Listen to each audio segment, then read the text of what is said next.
Morning, everybody. It is good to be back with you here. I'm back in Scottsdale. I'm fresh, returned from my quick trip to Dallas, where I attended Housing Wire's first AI conference yesterday. And boy, was it great! It was fantastic, and it's such a good, open, collaborative environment.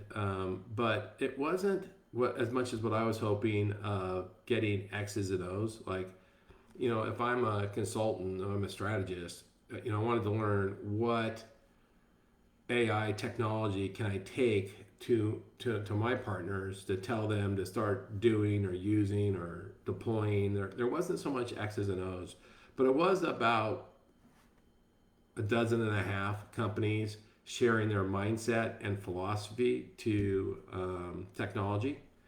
And as I'm unpacking my meetings, my one-on-ones, and then as I'm unpacking the content from yesterday, I have so much I want to share with everyone, and I look forward to doing that in the future. I'll be spending the day today going through my notes, creating action plans, and I'll probably have content to share on just AI in real estate, AI in mortgages. But instead of jumping in today to that, I want to talk about technology in general.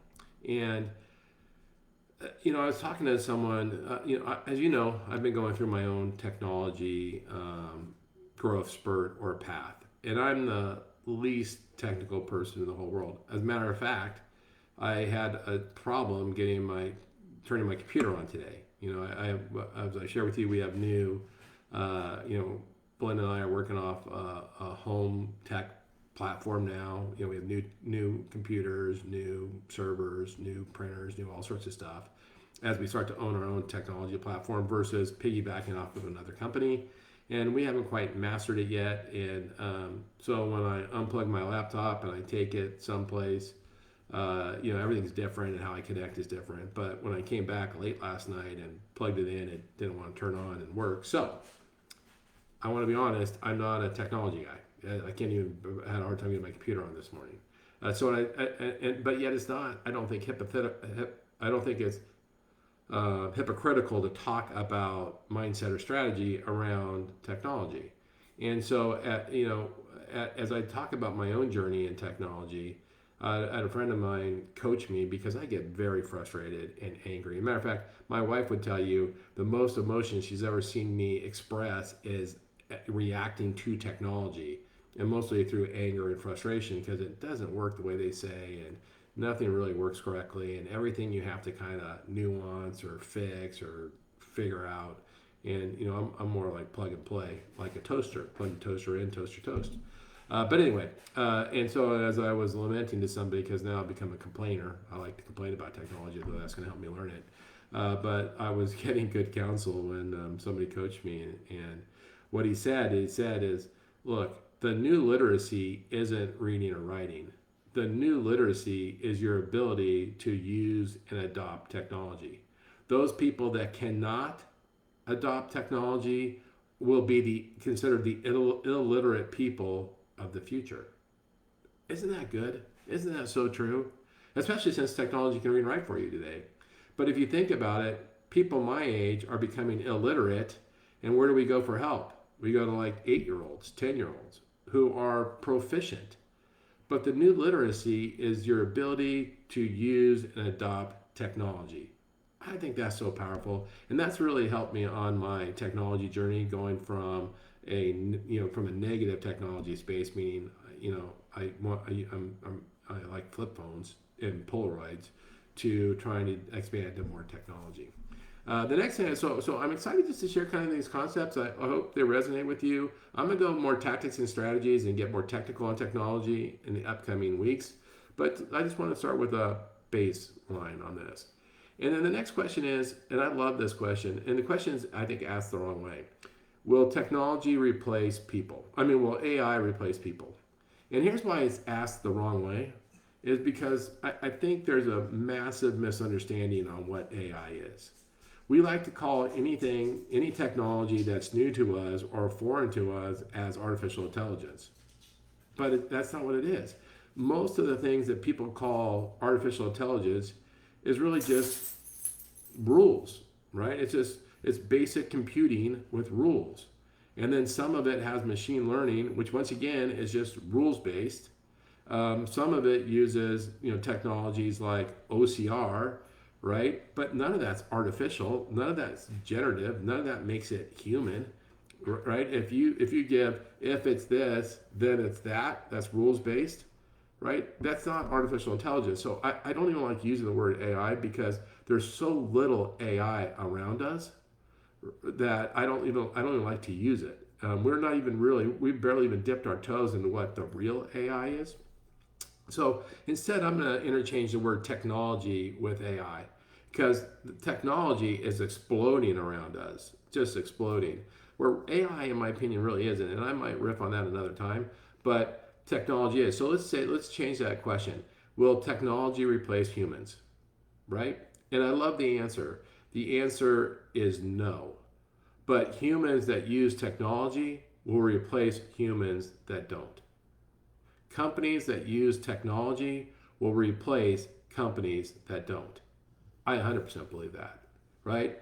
Technology can make you more productive. It can make you more efficient. It can sometimes enhance your substance, right? And the companies that turn their back to it are going to become marginalized and into obsolescence, right? And so will people. And so here's what my encouragement. So I was talking to someone this morning. They said, "What did you get out of the conference yesterday?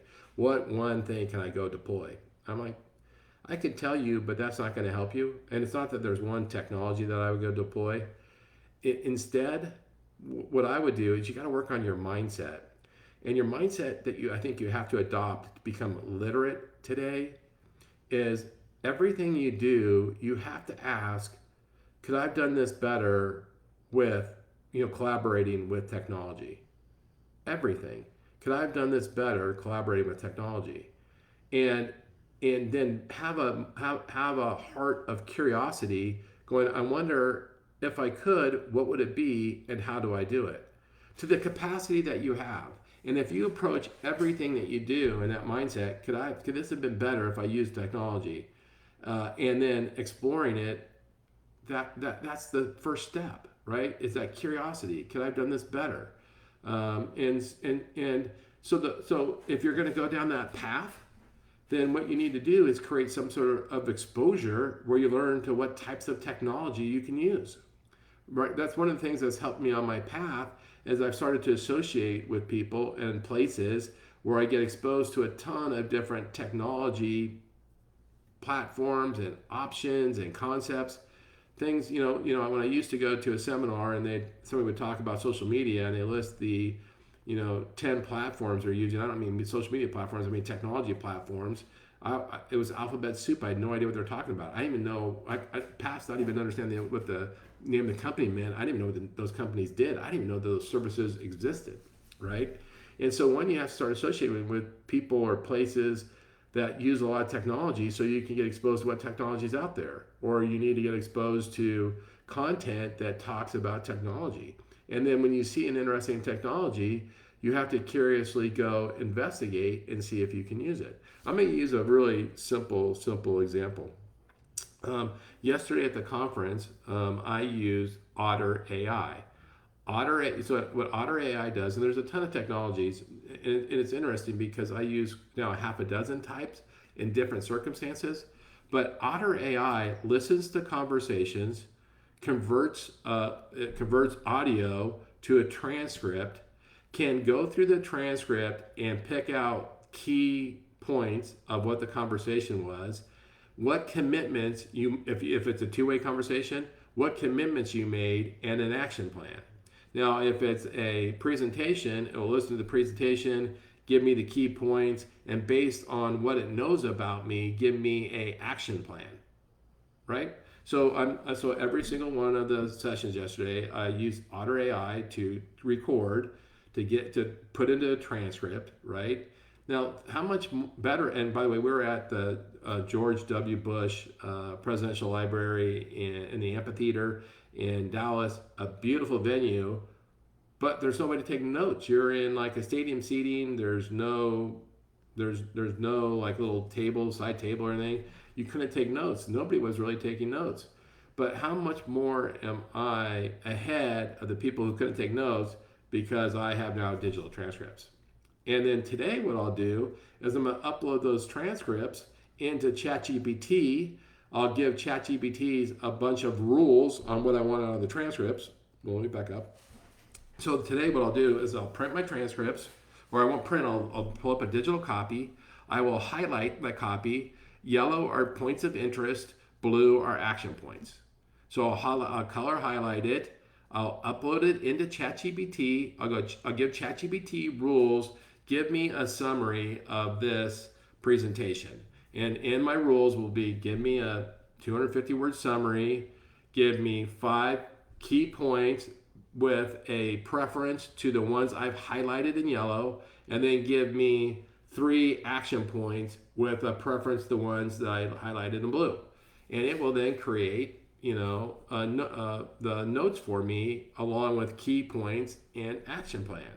If I wanted to, I could have ChatGPT then upload that into my calendar and integrate that into my calendar to make commitments.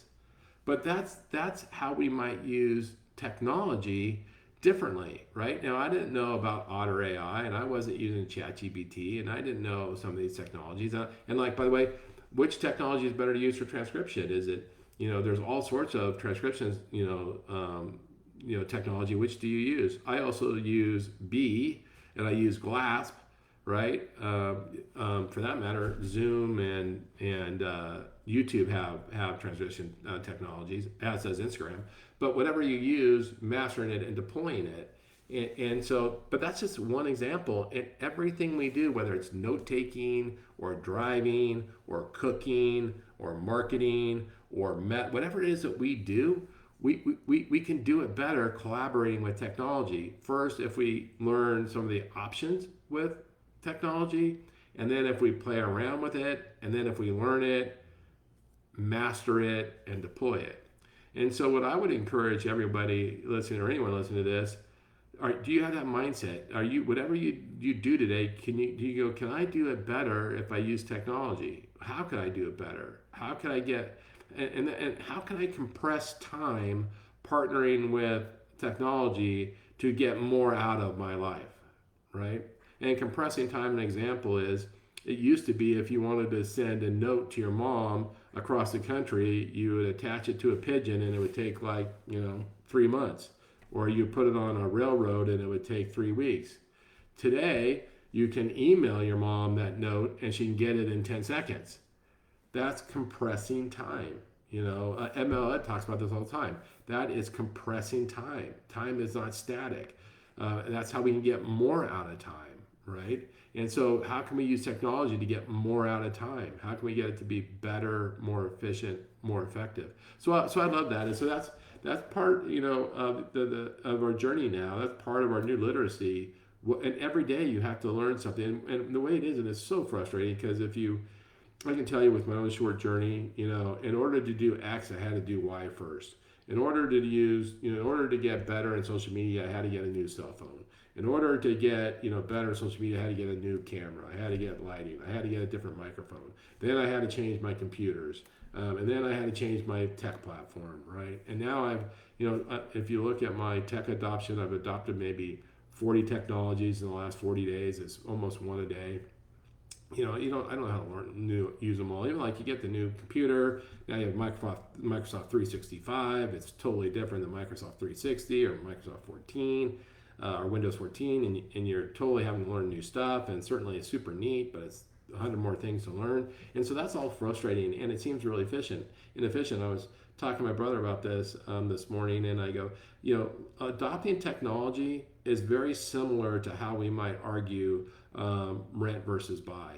And you go, what the heck are you talking about, Ron? And today, in many markets, your housing payment is more expensive if you buy versus rent.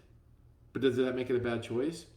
No, not at all. Because your housing payment based on a 30-year fix is going to stay very flat, with the exception of the small increases for insurance and taxes. It's going to stay very flat. but your rent payment is going to go up 6 to 8% a year. So somewhere, even in today's world, your rent payment's going to become more expensive than your mortgage payment in 3 or 4 years.